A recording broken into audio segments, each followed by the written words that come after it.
A century may have passed ever since the historic sinking of the Titanic, but people remain to be curious and fascinated with the whole story of this ship. Even after movies, stories, documentaries, and researches dedicated to immortalizing and discovering what's left to the ship, there are still hundreds or even thousands of people wanting to get closer to the remnants of the ship, no matter how rusty, old, and decaying it may be.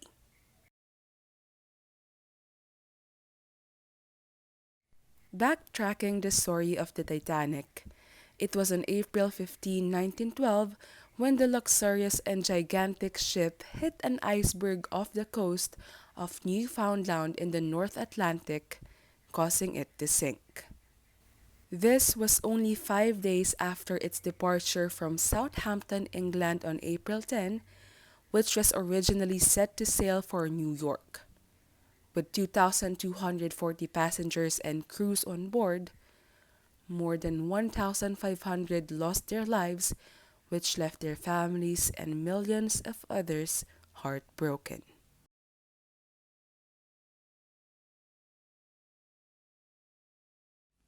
With this, the wrecks of the ship endured the test of time and remain to be a topic of interest to a lot of people.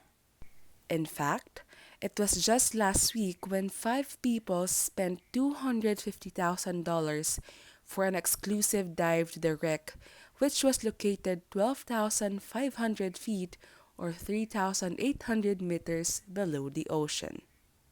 This voyage was made possible with Ocean Gate submersible named Titan, a truck-sized sub that has a 4-day emergency supply of oxygen and can only hold a maximum of 5 people.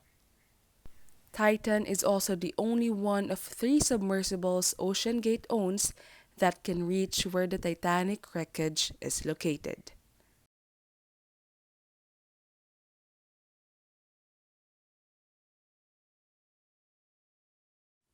Inside the submersible are people of different backgrounds and stories, and first on the list is Stockton Rush, founder of Ocean Gate Incorporated. Rush was known for his interest in aerospace, technology, and the Titanic, and he was also the Titan's pilot during its supposed expedition last June. Aside from Rush, Hamish Harding, a British businessman, was also included in the list of passengers who had to experience an unfortunate death. Harding was a billionaire who loved adventures and also served as the chairman of Action Aviation. A father and son was also inside the submersible, namely Shahzada and Suleiman Dawood, both members of one of the most prominent families in Pakistan. They are known owners of the Dawood Hercules Corporation, a company involved in agriculture, petrochemicals, and telecommunication infrastructure. And last but not least, Paul Henry Nargeolet, a former French Navy officer and Titanic expert, was the last passenger of Titan.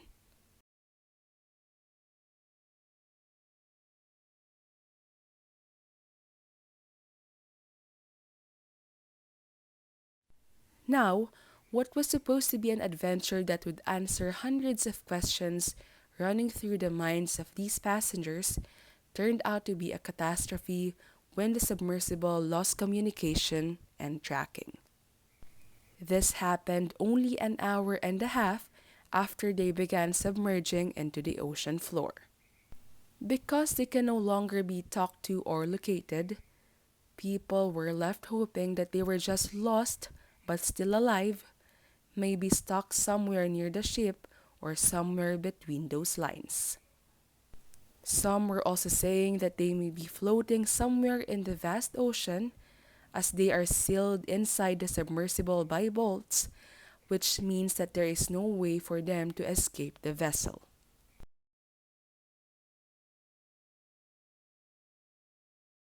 However, after days of uncertainty and hopeful wishing, the tail cone and other debris of Titan were finally located about 1,600 feet from the bow of the Titanic, which reportedly underwent an implosion or sudden inward collapse of the vehicle.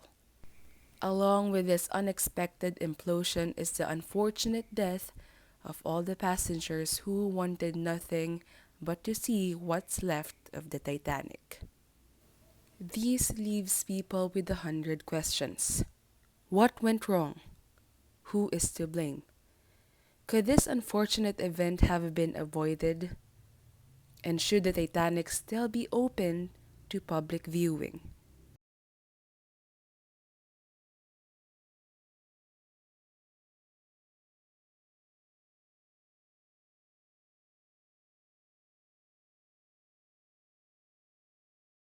To start with these questions, OceanGate, the company that owns the submersible, already went through public scrutiny and a handful of lawsuits due to its questionable projects. While the company prides itself on the innovative use of materials and state of the art technology, there were already professionals and researchers saying that the experimental approach of OceanGate on their submersibles can lead to catastrophic outcomes, which the world witnessed just this week. Apart from this, the CEO of the company was actually sued last February by a couple who had a hard time refunding their deposits for a ride on the Titan.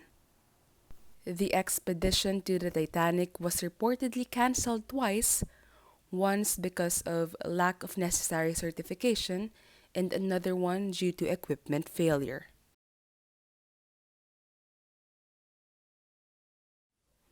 Additional red flags related to the company and the submersible itself were reported, one of which is that the whole vehicle is supposedly controlled by a Bluetooth controller alone, raising an issue with its safety and effectiveness.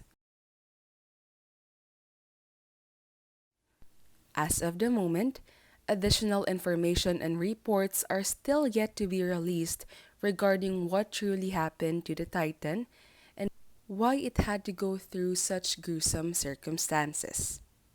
The chances of recovering the bodies of the passengers were also deemed extremely bleak, as the powerful underwater implosion makes this impossible to happen. For now, people are just looking at the silver lining wherein the implosion happened in a millisecond or even quicker, which means that the passengers did not have to go through unwanted pain or mental and physical torture of being trapped underwater. All left for us to do is pray for the souls of the 5 passengers and their bereaved families.